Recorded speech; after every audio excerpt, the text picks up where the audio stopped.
Israel in the Hebrew, in the Phoenician. So that's what I said. So when you brothers come up, just say that. Shema, your name, Ban Yahawada, Ban Yashra'Allah. So Exodus chapter 20, verse 1. And the Most High spake all these words, saying, I am the Most High thy power, which have brought thee out of the land of Egypt, out of the house of bondage. Thou shalt have no other gods before me. Thou shalt not make unto thee any graven image, or any likeness of anything that is in the heaven above, or that is in the earth beneath, or that is in the water under the earth. Thou shalt not bow down thyself to them, nor serve them. For I, the Most High thy power, am a jealous God, visiting the iniquity of the fathers upon the children unto the third and fourth generation of them that hate me, and showing mercy unto thousands of them that love me and keep my commandments. Thou shalt not take the name of the Most High thy power in vain, for the Most High will not hold him guiltless that taketh his name in vain. Remember the Sabbath day to keep it holy. 6 days shalt thou labor and do all thy work, but the seventh day is the Sabbath of the Most High thy power. In it thou shalt not do any work, thou nor thy son, nor thy daughter, thy manservant, nor thy maidservant, nor thy cattle, nor thy stranger that is within thy gates. For in 6 days the Most High made heaven and earth, the sea, and all that in them is, and rested the seventh day, wherefore the Most High blessed the Sabbath day and holiday. Honor thy father and thy mother, that thy days may be long upon the land which the Most High thy power giveth thee. Thou shalt not murder, thou shalt not commit adultery, thou shalt not steal, thou shalt not bear false witness against thy neighbor, thou shalt not covet thy neighbor's house, thou shalt not covet thy neighbor's wife, nor his manservant, nor his maidservant, nor his ox, nor his ass, nor anything that is thy neighbor's. And all the people saw the thunderings and the lightnings, and the noise of the trumpet, and when the mountain smoking, and when the people saw it, they removed and stood afar off. And they said unto Moses, Speak thou with us, and we will hear, but let not the Most High speak with us, lest we die. And Moses said unto the people, Fear not, for the Most High is come to prove you, and that his fear may be before your faces, that you sin not. And the people stood afar off, and Moses drew near unto the thick darkness where the Most High was. And the Most High said unto Moses, Thus thou shalt say unto the children of Israel, Ye have seen that I have talked with you from heaven. You shall not make with me gods of silver, neither shall you make unto you gods of gold. An altar of earth thou shalt make unto me, and shalt sacrifice thereon thy burnt offerings, and thy peace offerings, thy sheep, and thine oxen. In all places where I record my name, I will come unto thee, and I will bless thee. And if thou wilt make me an altar of stone, thou shalt not build it of hewn stone. For if thou lift up thy tool upon it, thou hast polluted it. Neither shalt thou go up by steps unto my altar, that thy nakedness be not discovered thereon. All right, Brother Ariah picking up in Deuteronomy chapter 6.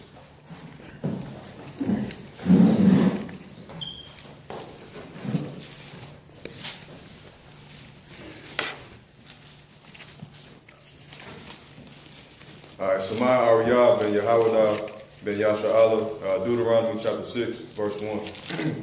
Now these are the commandments, the statutes, and the judgments which the Most High your power commanded to teach you, that you might do them in the land whither you go to possess it, that thou mightest fear the Most High thy power to keep all his statutes and his commandments, which I command thee, thou and thy son and thy son's son, all the days of thy life, that thy days may be prolonged.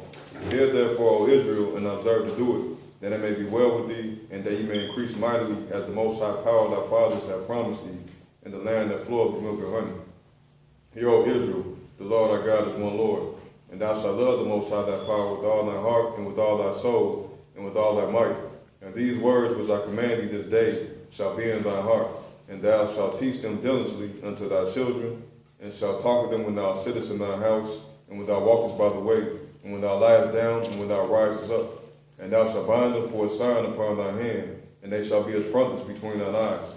And thou shalt write them upon the posts of thy house and on thy gates.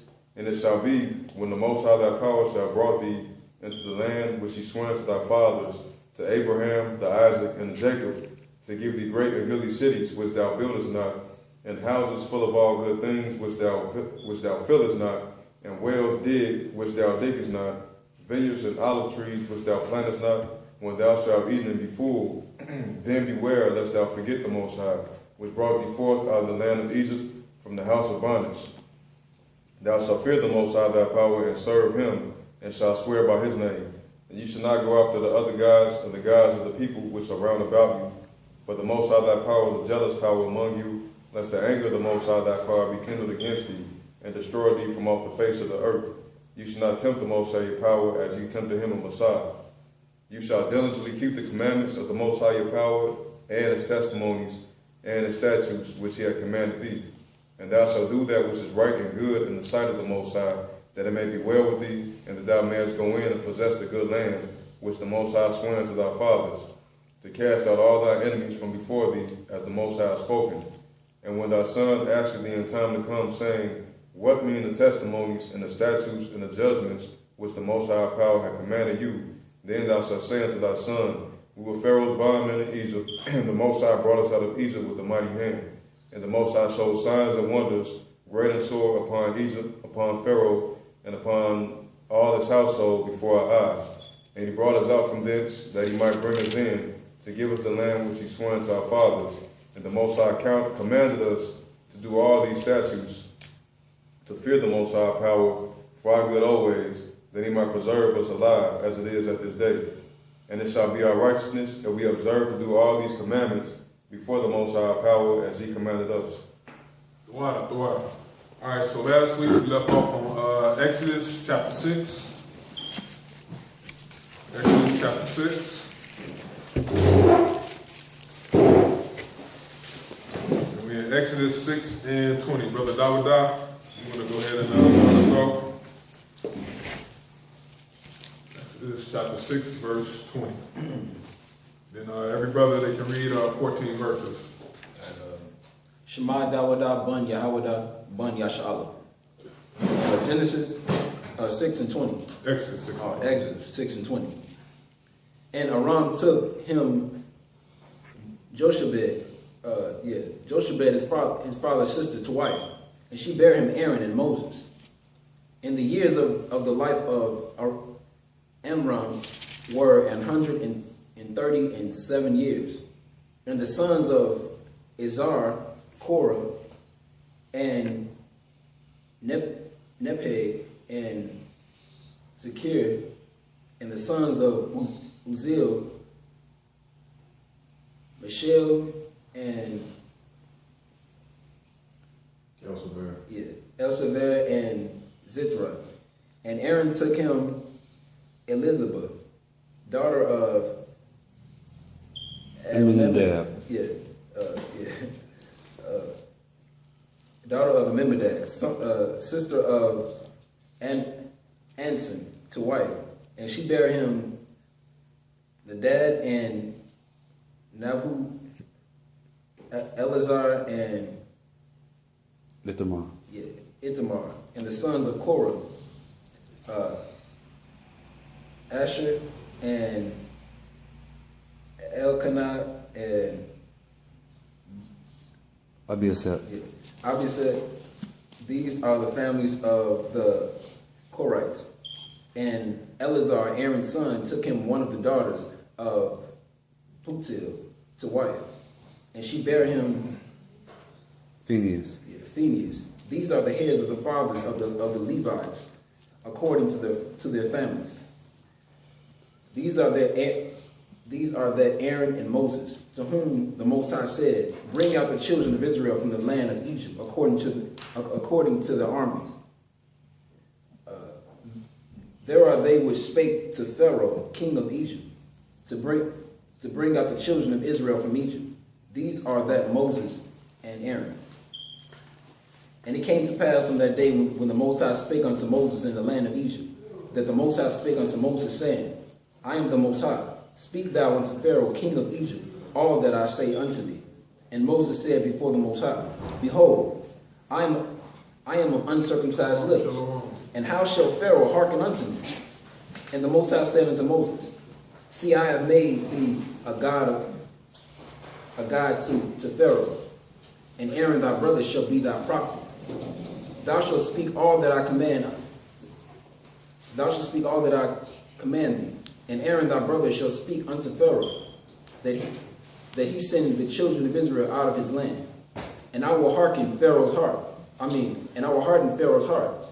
and multiply thy signs, and multiply my signs and my wonders in the land of Egypt. But Pharaoh shall not hearken unto you, that I may lay my hand upon Egypt, and bring forth mine armies. and my people, the children of Israel, out of the land of Egypt by great judgments. And the Egyptians shall know that I am the Most High, when I stretch forth my hand unto Egypt, and bring out the children of Israel from among them. And Moses and Aaron did as the Most High commanded them. So did they. Brother Christian.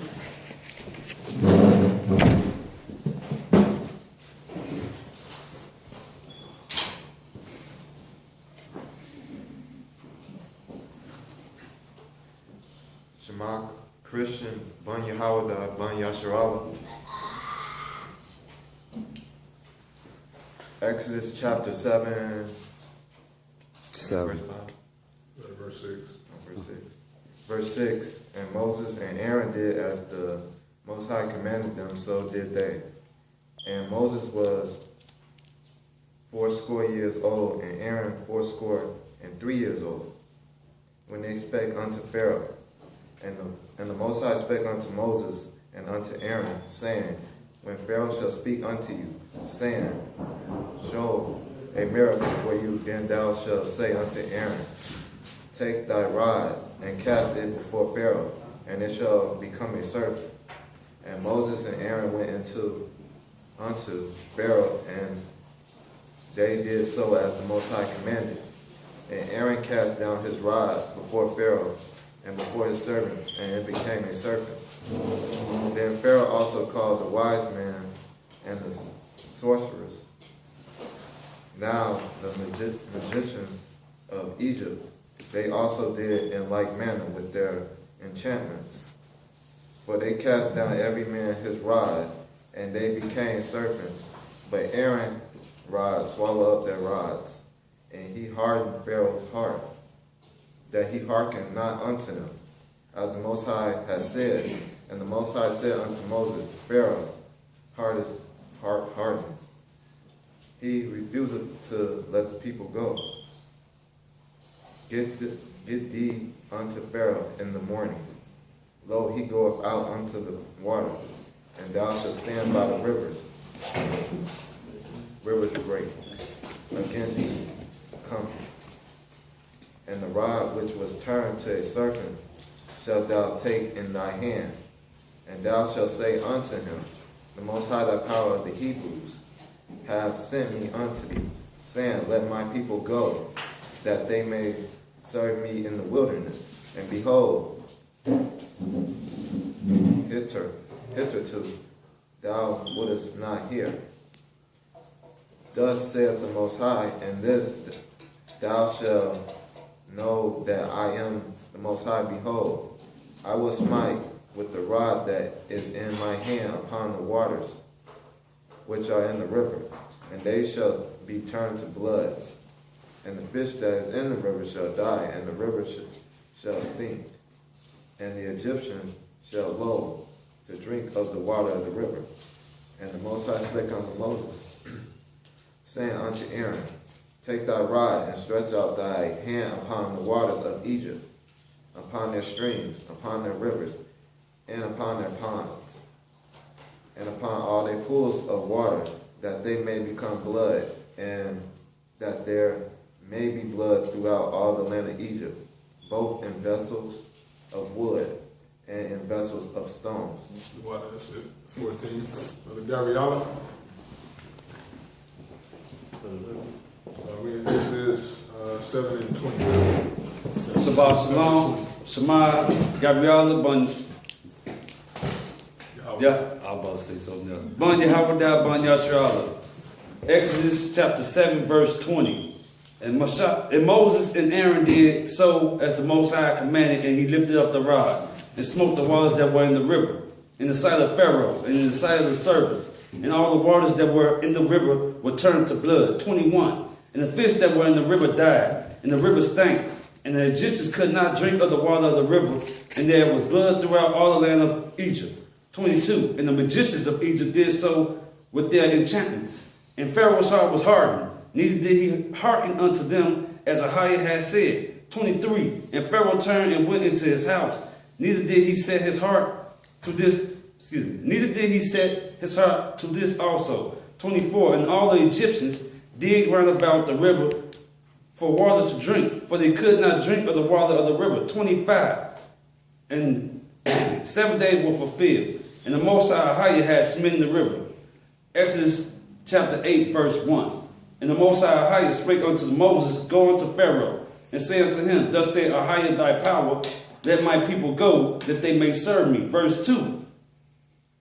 And if thou refuse to let them go, behold, I will smite all thy borders with frogs. Excuse me. Verse 3. And the river shall bring forth frogs abundantly, which shall go up and come into thy house, and into thy bedchamber, and unto thy bed, and into the house of thy servants, and unto thy people, and thy ovens, and into thy kindling throws.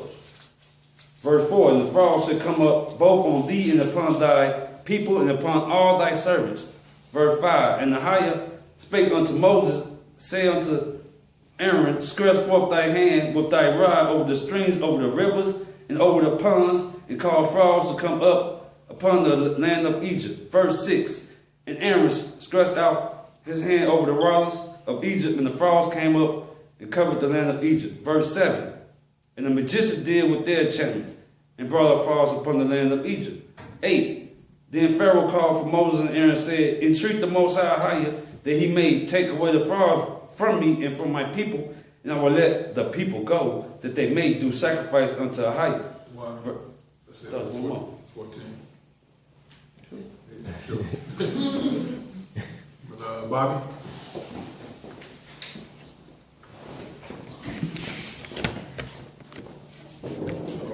Brother Bobby, father in Christ.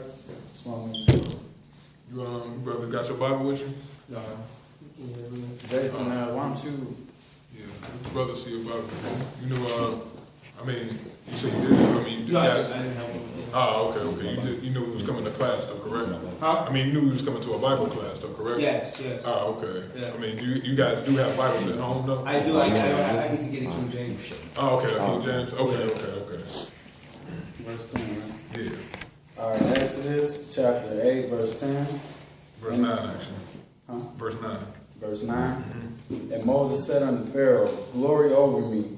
When shall I entreat for thee, and for thy servants, and for thy people, to destroy the frogs from thee, and thy houses, that they remain in the river only? And he said, Tomorrow.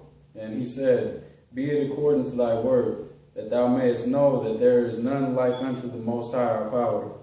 And the frogs shall depart from thee, and from thy houses, and from thy servants, and from thy people, they shall remain in the river only. And Moses and Aaron went out from Pharaoh. And Moses cried unto the Most High because of the frogs which he had brought against Pharaoh. And the Most High did according to the word of Moses. And the frogs died out of the houses, out of the villages, and out of the fields. And they gathered them together upon heaps, and the land stank. But when Pharaoh saw that there was respite, he hardened his heart, and hearkened not unto them, as the Most High had said. And the Most High said unto Moses, Say unto Aaron, Stretch out thy rod, and smite the dust of the land, that it may become lice throughout all the land of Egypt. And they did so, for Aaron stretched out his hand with his rod, and smote the dust of the earth, and it became lice, in men and in beasts. All the dust of the land became lice throughout all the land of Egypt. And the magicians did so with their enchantments to bring forth lice, but they could not. So there were lice upon men and upon beasts. Then the magician said unto Pharaoh, This is the finger of Ahijah. And Pharaoh's heart was hardened, and he hearkened not unto them, as the Most High had said. And the Most High said unto Moses, Rise up early in the morning, and stand before Pharaoh. Lo, he cometh forth to the water, and say unto him, Thus saith the Most High, Let my people go, that they may serve me. Else, if thou wilt not let my people go, behold, I will send swarms of flies upon thee, and upon thy servants, and upon thy people, and into thy houses. And the houses of the Egyptians shall be full of swarms of flies, and also the ground wherein they are. And I will sever in that day the land of Goshen, in which my people dwell, that no swarms of flies shall be there, to the end thou mayest know that I am the Most High in the midst of the earth. Water. All right, Brother Michael. In Exodus chapter 8, verse 23.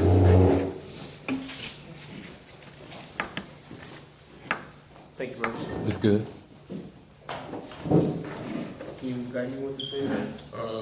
So Shema. is Shema. Here. Your name, Micah Allah. Shema, Michael, Al, Yeah, Micah Allah. Mata Allah, Yeah, and then Bun, Bun, Yahweh. What's your father? Where you from? Chicago. You from Chicago? Yeah. Your father was born. Okay, so Bun Yahweh. Bun Yahweh, Bun Yashra Allah. Bun Yasharel. Yes. Verse 23. And I will put a division between my people and thy people. Tomorrow shall this sign be. And the Lord did so, and there came a grievous swarm of flies into the house of Pharaoh, and into his servants' houses, and into all the land of Egypt. The land was corrupted by reason of swarm of flies, and Pharaoh called for Moses and for Aaron, and said, Go ye sacrifice to your God in the land. And Moses said, It is not meet to do so, for we shall sacrifice the abomination of the Egyptians to the Lord our God. Lo, shall we sacrifice the abomination of the Egyptians before their eyes, and will they not stone us? We will go 3 days' journey into the wilderness and sacrifice to the Lord our God, and he shall command us. And Pharaoh said, I will let you go, that ye may sacrifice to the Lord your God in the wilderness. Only ye shall not go very far away. Entreat for me. And Moses said, Behold, I go out from thee, and I will entreat the Lord that the swarms of flies may depart from Pharaoh, from his servants, and from his people tomorrow, but let not Pharaoh deal deceitfully anymore in not letting the people go to sacrifice to the Lord. And Moses went out from Pharaoh and entreated the Lord, and the Lord did according to the word of Moses, and he removed the swarms of flies from Pharaoh, from his servants and from his people. There remained not one. The Pharaoh hardened his heart. At the same time also neither would he let the people go. Chapter 9. Then the Most High said unto Moses, Go in unto Pharaoh and tell him, Thus saith the Lord God of the Hebrews, Let my people go, that they may serve me. For if thou refuse to let them go, he will hold them still, and will hold them still. Behold, the hand of the Lord is upon thy cattle which is in the field, upon the horses, upon the asses, upon the camels, upon the oxen, and upon the sheep. There shall be a very grievous murrain. And the Lord shall sever between the cattle of Israel and the cattle of Egypt, and there shall nothing die of all that is the children of Israel. Wow. That's 14. What's your name? Marshall. Marshall? Yeah. No, me. Shema. Yeah, Shema. Marshall. What nation? What? From Chicago. From Chicago? Yeah. Okay, your father? What is? Are you of European descent? Yes. Okay, so you would be so-called Esau. Okay, that's your nation, Esau. So you be like Shema, Marshall, Bun Esau. Shema, Marshall, Bun Esau. And then that's your nation. Okay. And I'm reading from verse 4. Verse 4. And the Lord shall serve between the cattle of Israel and the cattle of Egypt, and there shall nothing die of all that is the children of Israel. And the Lord appointed a set time, saying, Tomorrow the Lord shall do this thing in the land. And the Lord did that thing on the morrow, and all the cattle of Egypt died. But of the cattle of the children of Israel died not one. And Pharaoh sent, and behold, there was not one of the cattle of the Israelites dead. And the heart of Pharaoh was hardened, and he did not let the people go. And the Lord said unto Moses and unto Aaron, Take to your handfuls of ashes of the furnace, and let Moses sprinkle it toward the heaven in the sight of Pharaoh. And it shall become small dust in the land of Egypt, and shall be a boil breaking forth with blains upon man and upon beast throughout all the land of Egypt. And they took ashes of the furnace and stood before Pharaoh. And Moses sprinkled it up towards heaven, and it became a boil breaking forth with blains upon man and upon beast. And the magicians could not stand before Moses because of the boils, for the boil was upon the magicians and upon all the Egyptians. And the Lord hardened the heart of Pharaoh, and he hearkened not unto them, as the Lord had spoken unto Moses. And the Lord said unto Moses, Rise up early in the morning, and stand before Pharaoh, and say unto him, Thus saith the Lord God of the Hebrews, Let my people go, that they may serve me. For I will at this time send all my plagues upon thine hearts, and upon thy servants, and upon thy people, that thou mayest know that there is none like me in all the earth. For now I will stretch out my hand, and that I may smite thee and thy people with pestilence, and thou shalt be cut off from the earth. And the very deed for this cause I have raised thee up, for to shew in thee my power, and that my name may be declared throughout all the earth.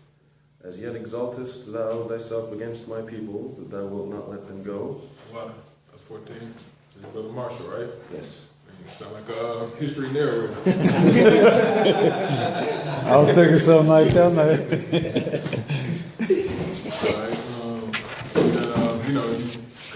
You come back, you can just say a follower in Christ. You understand? I mean, as far as then what nation you from.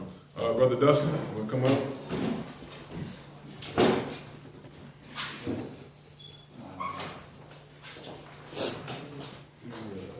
Shalom, man.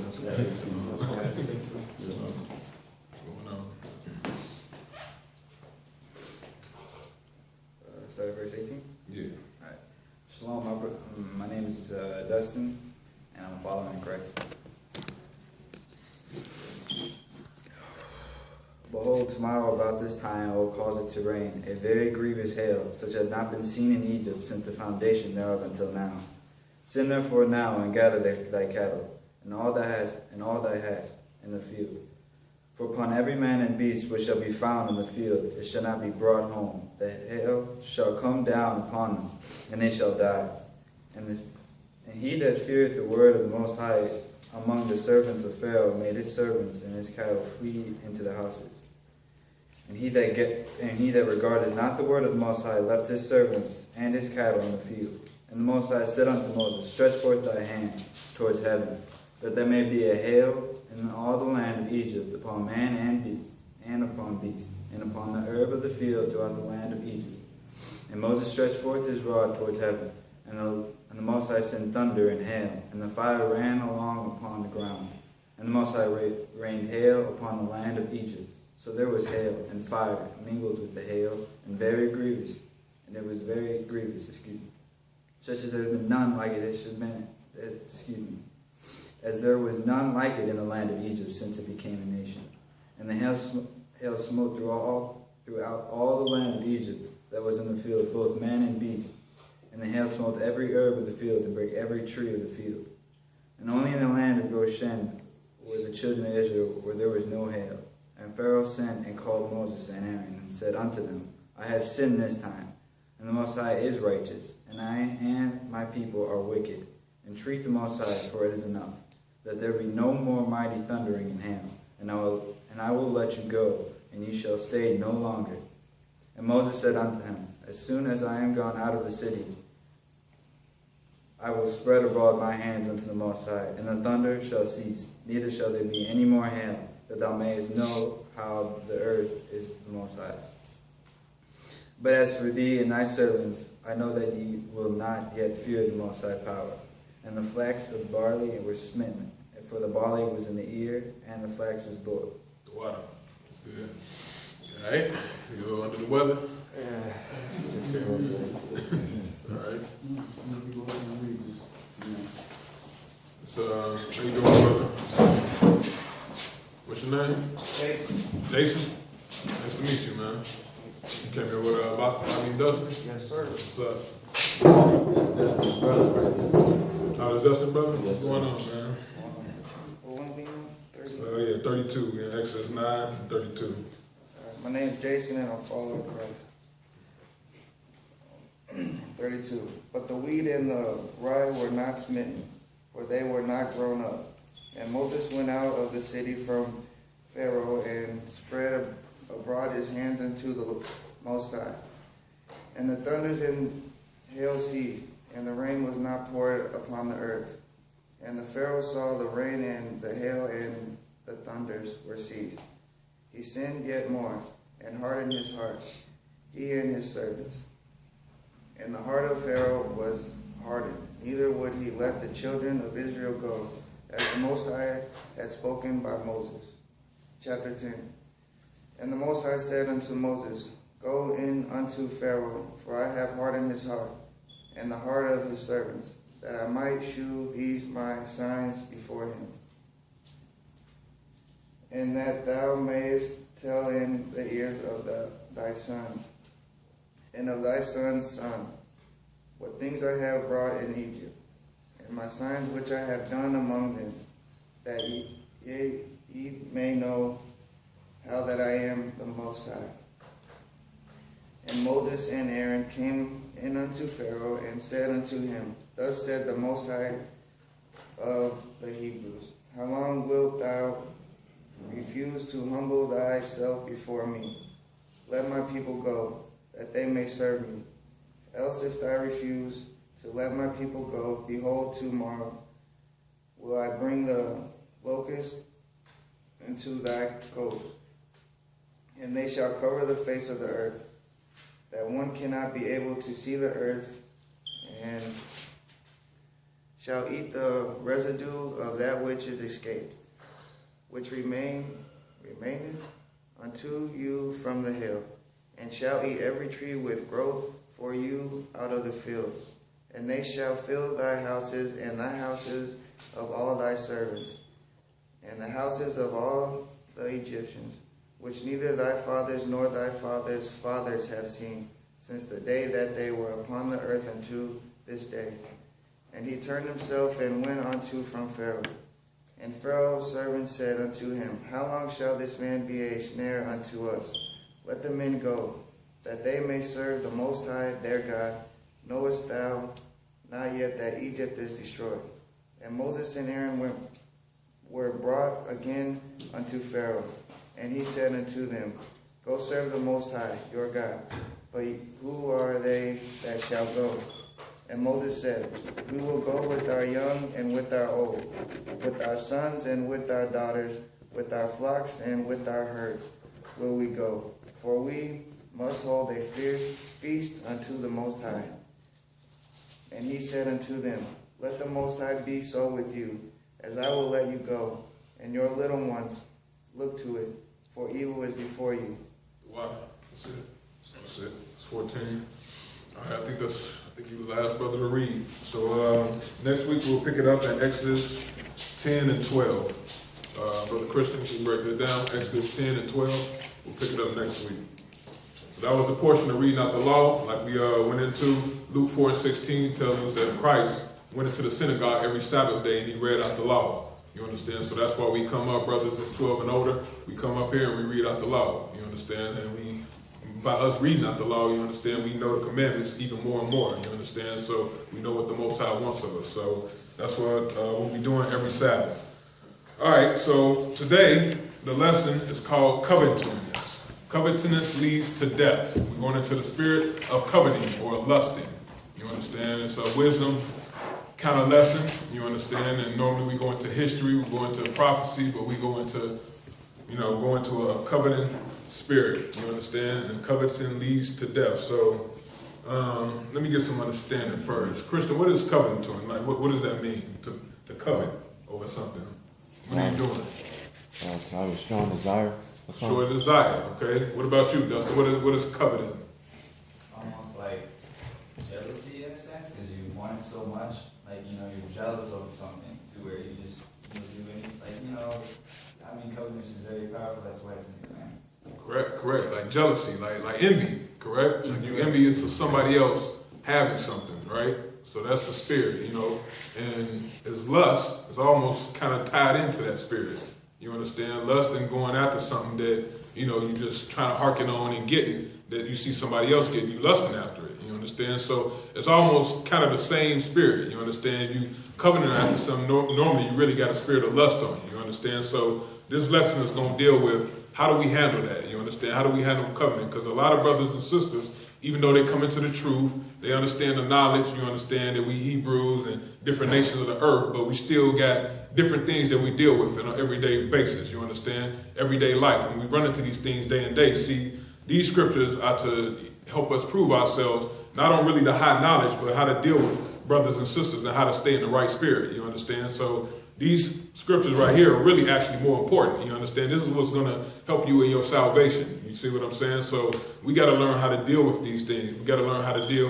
What is this spirit that's in me? You understand? Why am I lusting after this? You know what I'm saying? Is this something I've been programmed with? Is it something that somebody has told me? You understand? So we're going to go into some history, see how the scriptures, what the Most High did when he dealt with people who did covenant, even the kings, you understand, of Israel, when they had that lustful spirit, what happened to them? You understand? We're going to have to get some history on that to see an example being made. You understand? So anytime we go into a scriptures like this, we always like to start off with, let's go to 2 Peter's 1 and 4. 2 Peter's 1 and 4. 2 Peter 1 and 4. Why? Because this is actually going to be referring to the keys to salvation, making sure your election is sure. 2 Peter's 1 and 4.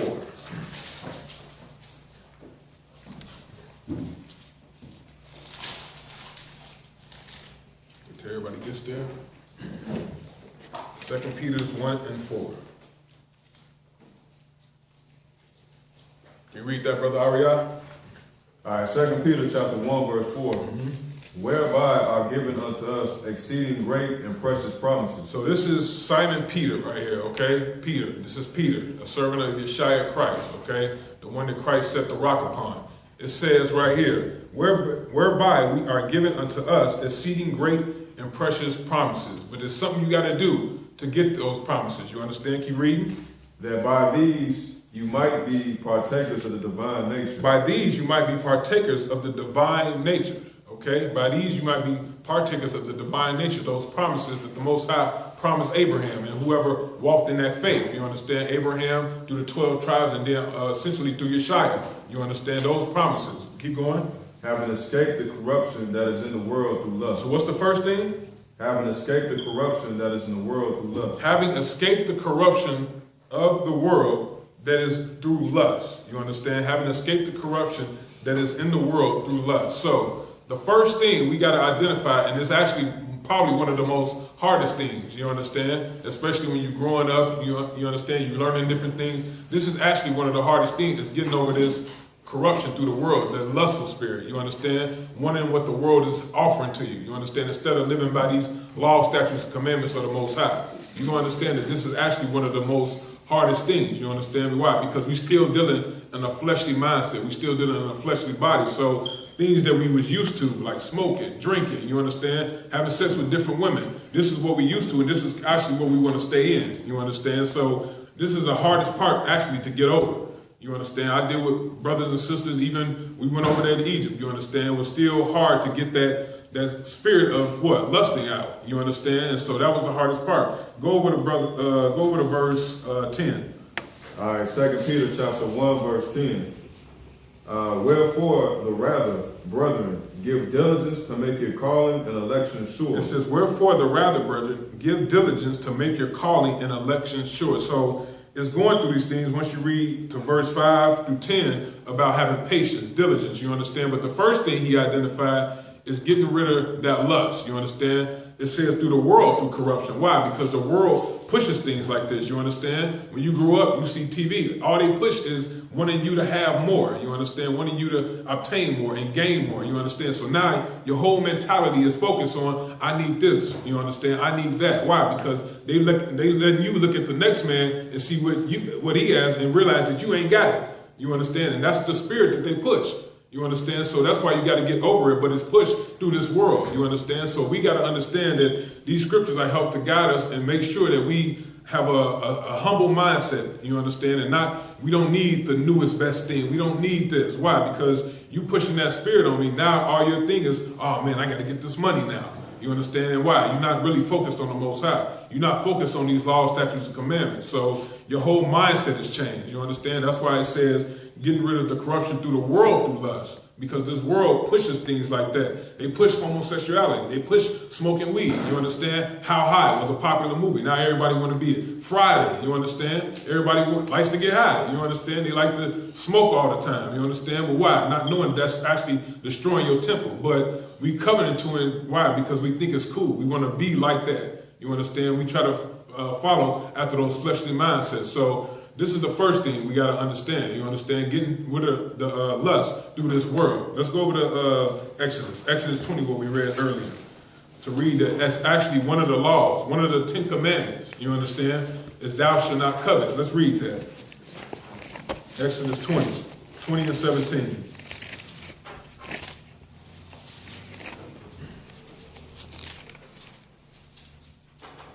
See, the Most High understood that this was one of the laws that, people, they always looking at the next man and what they don't have. You understand? That's just a nature. You understand? And Satan knows that. That's why he pushes individualism. You understand? Oh yeah, you got to obtain this because, you want to live the American dream. You understand? That's the common thing. Let's live the American dream. You understand? What about the African dream? What about the European dream? Do they have any other dreams out there? I mean, they pushing this like American dream is just they don't have houses and white picket fences in Africa or a dog or apple pie. It just be crazy. And people buy into it though. Like, I got to really live this dream. You understand? They really buy into it. So, what? This is not everywhere else in the world. You understand? So why? But they know that, people are always looking at the television box. You understand? So they push these images on you and on you. You understand? And it makes you want more and more. Let's read that, Exodus 20. All right, Exodus chapter 20, verse 17. Go ahead. Thou shalt not covet thy neighbor's house. Thou shalt not covet thy neighbor's house, where they live, where they reside. You might not have a house as big as your neighbor's. You understand? Don't covet that. Keep going. Thou shalt not covet thy neighbor's wife. Thou shalt not covet thy neighbor's wife. You understand? You might have the mentality, oh man, he has a beautiful wife. He has a more beautiful woman than I do. Man, I think I want her. We're going to go into some scriptures going into that. You understand? Thou shalt not covet thy neighbor's wife. Keep going. Nor his manservant. Nor his manservant. Somebody that's under him, that's serving him. You understand? In the Old Testament, Hebrews had certain manservants that used to help around the house. Maidservants. You understand? Don't covet them. You understand? Because your manservant is not doing as well as his. Keep going. Nor his maidservant. Nor his maidservant. Nor his ox. Nor his ox. Ox treadeth the field. You understand? He brings about the harvest. You understand? He might be a stronger ox. You understand? Being able to produce more. Don't hate him because of that. Keep going. Nor his ass. Nor his ass. Same thing. Nor anything that is thy neighbor. Right. So let's get this word. I want to get this word out the Hebrew covet. You understand? What's this word? It's chamad. Okay? Chamad in the Hebrew. Can you read that definition of what it says covet? We in Exodus 20 and 17, the Hebrew word for covet. Can you read that? All right, it's Hebrew 25:30. Okay. A primitive root to delight in. To delight in. Beauty. Beauty. Greatly beloved. Greatly beloved. Covet. Covet. Delectable thing. A delectable thing. Delight. Delight. Desire. Desire. Goodly. Goodly. Lust. What is? Lust. Lust. Okay. Lust. That's one of the definitions for covet. Desire. Lust. Keep going. Be pleasant. Be pleasant. Precious. Right. So you're coveting something you're lusting after. You're desiring it. You understand? Thou shalt not do that. That's why he gave the examples right here. The wife, the house. You understand? The your oxen. You understand? Your cattle. Why? Because these are the things that help you, grow. You understand? And so a man is looking at this, looking at, man, what does that man have over there? I need to see a way to obtain that. You understand? And see, that's why they push that. They get that in your mind, like, man, you should be wanting to get in the big house. So now your mindset is on money. How can I obtain more money to get like this next man? You understand? I want to be the next Bill Gates. You understand? I need to be the next Oprah. I want to be this. You understand? So now people whole mindset, and that's all you hear. You understand, man? Like, man, I'm just trying to get this money out here. I don't even care what this word says. I just need to get this money. But what is the purpose of getting the money? Are you there to get the money to help your brother out? Or are you there to, what, buy a nice car or buy a new car? You understand? Get a new house or get all the girls you want. You understand? When you're going into fornication. So really you coveting to commit more sin. You understand? That's really what, the whole mentality of being in the world is. You coveting to actually do more sin. You understand? Read that again. Thou shalt not what? All right, verse 17. Thou shalt not covet thy neighbor's house. Right. Thou shalt not covet thy neighbor's wife, nor his manservant, Right. nor his maidservant, nor his ox, nor his ass, nor anything that is thy neighbor's. So this is the mentality now. You understand? We always covet. We always want something. You understand? Let's achieve the next best thing. We're not saying just be, it's not good to like strive for better things, but why do you always need just a new car or a new house? You understand? You're not comfortable with the one you're in. You understand? The Most High says, with food, shelter, and raiment, be therefore with content. You understand? So them pushing you on that, and even the preachers, you understand that whole prosperity thing. Oh, God's going to send a new car. He's going to send a new house. What about just a regular car? Can I have an old used car? You understand? Isn't that good enough? It's going to get me to point A to point B. But what? They're going to push that on you. You understand? But then what? Your flesh never gets satisfied. You always want another one after that. Man, every 5 years, man, I just need a new car. You understand? And what? You become more and more in debt, trying to get to the stuff and obtain the things. You understand? People even go to school. You understand? And they get way into debt. You understand? Because why? They still want to live this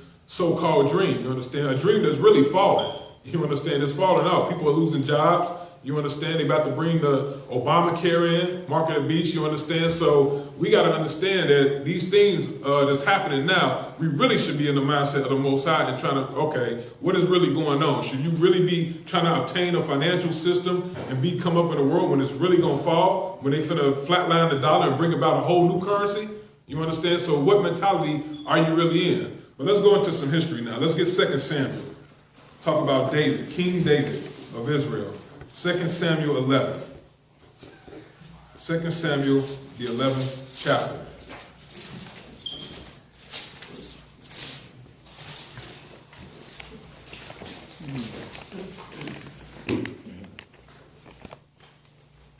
Second Samuel 11. We're going to start at the first verse. This is going into King David now.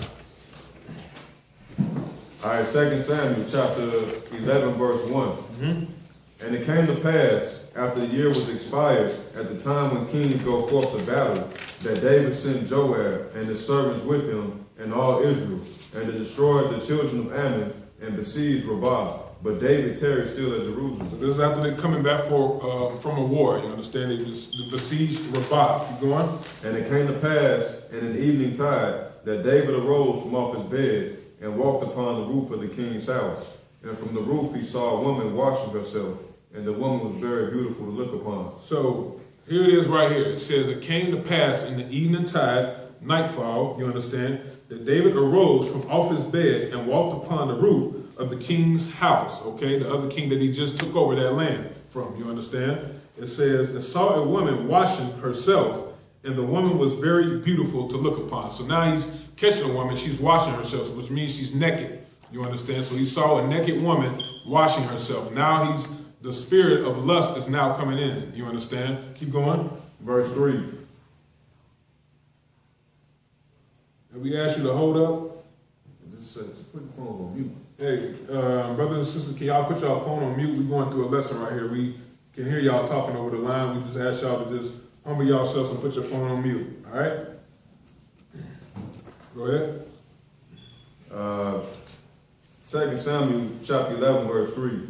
And David sent and inquired after the woman. David sent and inquired after the woman. Who is this? Keep going. And one said, is not this Bathsheba, the daughter of Eliam, the wife of Uriah the Hittite? The wife of Uriah the Hittite. So she's married. You understand? The wife of Uriah the Hittite. So they gave him information about who this woman was. She was married. Keep going. Verse 4. And David sent messengers and took her. And David sent messengers and took her. And she came in unto him, and he lay with her. And he lay with her. That means he had sex with her. Right there, that's adultery.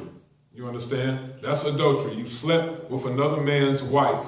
Okay? He was from another nation.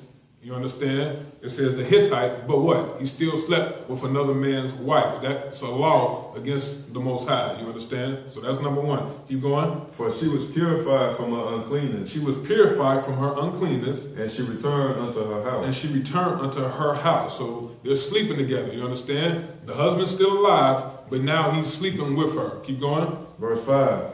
And the woman conceived and sent and told David and said. It says the woman conceived. So now, not only did he sleep with her, he got her pregnant.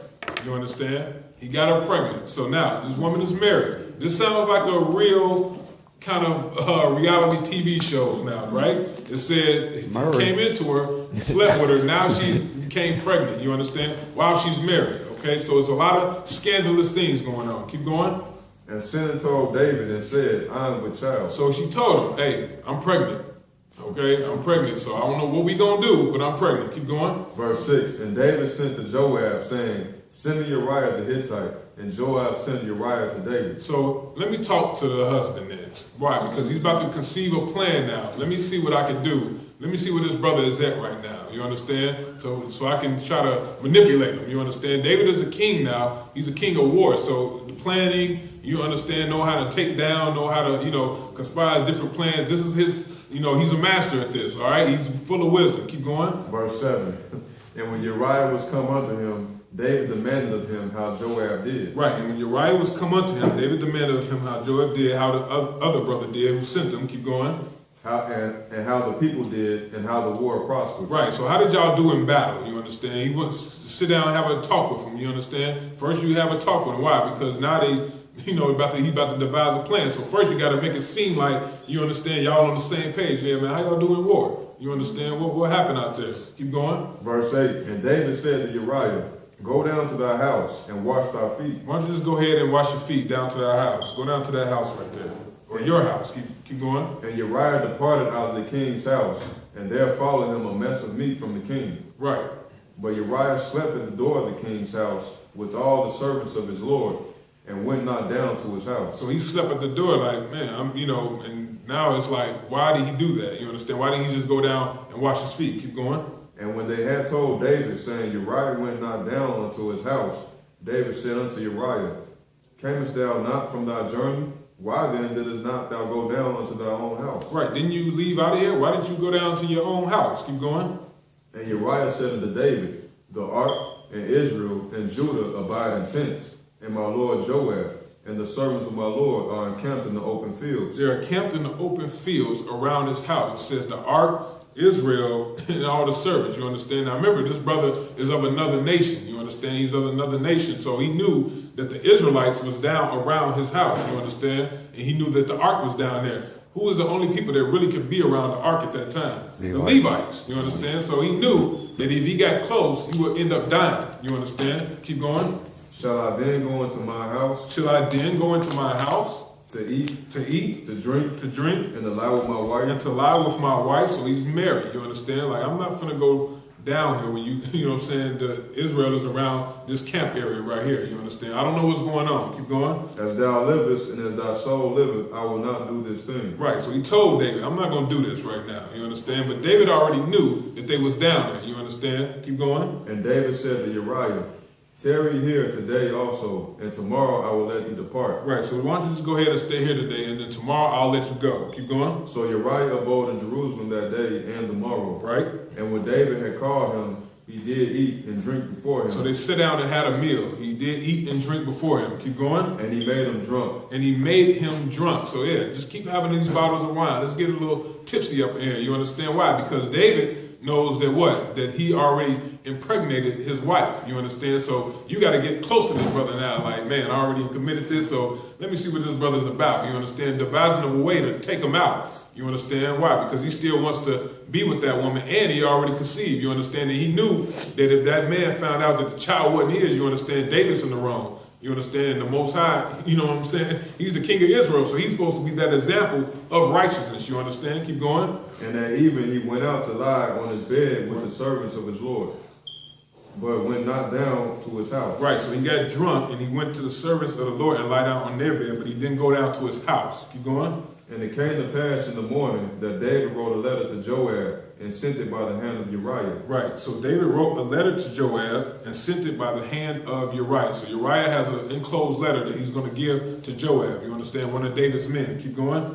And he wrote in the letter saying, set ye Uriah in the forefront of the hottest battle, and retire ye from him, that he may be smitten and die. So now, the letter said, I want you to send this brother out to the hottest battle, you understand, that he may die. So now he's sending him out to war where he knows his brother's going to get killed, you understand? He knows that he's going to get killed. So this is what the letter is saying. He had to brother that he's gonna kill, you understand, carried a letter to him to tell him to send his brother out, you understand? So this is some, scheming and plotting going on, you understand? Keep going. Verse 16. And it came to pass when Joab observed the city that he assigned Uriah unto a place where he knew that valiant men were. Where he knew that valiant men were, okay? Valiant men, men of war, warriors. That's what valiant means, you understand? Very hard, you understand? Keep going. And the men of the city went out and fought with Joab, and there fell some of the people of the servants of David. Right. And Uriah the Hittite died also. So Uriah the Hittite died also out in war, but he knew he was going to die. That's why he sent him out there, you understand? Because, man, I can't have this brother alive while I just got his wife pregnant, you understand? So this sounds like, this is very scandalous, you understand? See, the Bible, and once you read about what's going to happen, you understand, you see that nothing's new in Israel, you understand? We see this every day. Somebody will be, they jealous, now they envy. They see some brother guy, oh man, he got a bad shit. How you get with him? You know what I'm saying? This brother lame. And that's what they say, you understand? Now they plotting, man, let's go out and, understand? Let's see what this brother is on right here, you understand? Then they try to holler at the girl on the side, you understand? The brother might walk off somewhere, then, man, what you with him for? You know what I'm saying? Come get rid of, you know what I'm saying? Like, man, I can make your life better, you know what I'm saying? So, and this is what happens. You understand? This is what happens even to this day. So this story right here is nothing new under the sun. Keep going. All right, verse 18. Then Joab sent and told David all the things concerning the war. Then Joab sent and told David all things concerning the war. And charged the messenger, saying, when thou hast made an end of telling the matters of the war unto the king, and if so be that the king's wrath arise, and he say unto thee, wherefore approach ye so nigh unto the city where ye did fight? Knew ye not that they would shoot from the wall? Right, so he's going into the war story about what happened. Jump over to the 26th verse. Verse 26. And when the wife of Uriah heard that Uriah, her husband, was dead. So the wife heard that her husband had died in war. So now she's no longer bound to the man. You understand? Because one of the laws was of Israel, if the man died, she's now free. You understand?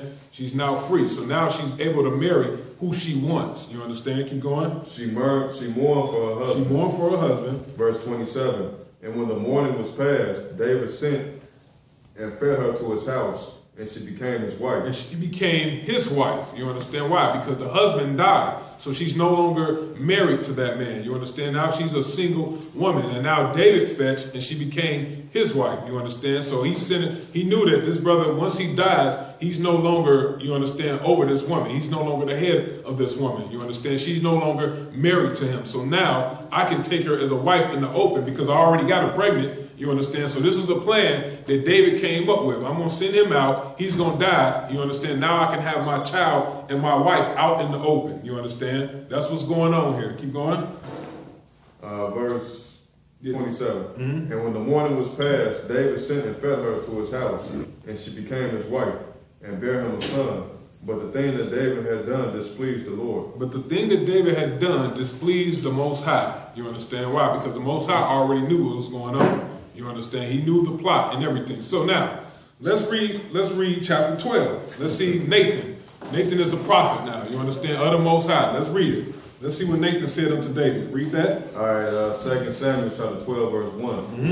And the Most High sent Nathan unto David, and he came unto him and said unto him, there were two men in one city, the one rich and the other poor. So now Nathan is giving David kind of like a parable. It says, two men were in the city, one rich and one poor. Keep going. The rich man had exceeding many flocks and herds. Right. But the poor man had nothing, save one little ewe lamb, which he had bought and nurtured up. So the poor man, he had nothing except one little lamb. You understand? But the rich man, he had an abundance of this stuff. Keep going. And it grew up together with him, right, and with his children, and did eat of his own meat, and drank of his own cup, and lay in his bosom, as was unto him as a daughter. So this little elam, you understand, he raised it up and nursed it. You understand, like if it was his own children. You understand, kind of like a family pet. You understand? See what I'm saying? It's like a family pet, a little lamb. This is all the poor man had. You understand? Keep going. And there came a traveler unto the rich man. And there came a traveler unto the rich man. You understand? A traveler, somebody just traveling from city to city. He really doesn't have that much. He's living on his back. Keep going. And he spared to take off his own flock and off his own herd. It said he spared to take of his own flock and of his own herd. They're talking about the rich man. He didn't want to give this to the traveler. Keep going. To dress for the wayfaring man that was come unto him. He didn't want to dress him with his own flock, you understand? He didn't want to kill his own lamb or shed his own lamb to what? Get the coat and dress this man, you understand? And get some type of coating for the man. He didn't want to do that with his own stuff. Keep going. But took the poor man's lamb. But took the poor man's lamb, the only lamb he had, the one lamb he had, he took that and did what? And dressed it for the man that was